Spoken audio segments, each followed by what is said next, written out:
நம்ம வீட்டு பெண்கள் ஸ்ட்ராங்கா பயமே இல்லாம தைரியமா இருக்கணும்.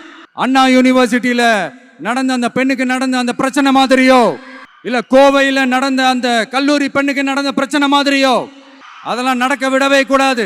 இது எப்படி செயல்படுத்த போறோன்றது முன்னாடி சொன்ன மாதிரி நம்மளுடைய தேர்தல் அறிக்கையில அதுக்கான விளக்கத்தை ரொம்ப டீட்டெயில்டா கொடுப்போம். நான் சும்மா மற்றவங்க மாதிரி அவங்கள மாதிரி எல்லாத்தையும் அடிச்சு விட்டுட்டு ஏமாத்துற வேலையெல்லாம் இங்க கிடையாது நம்ம கிட்ட.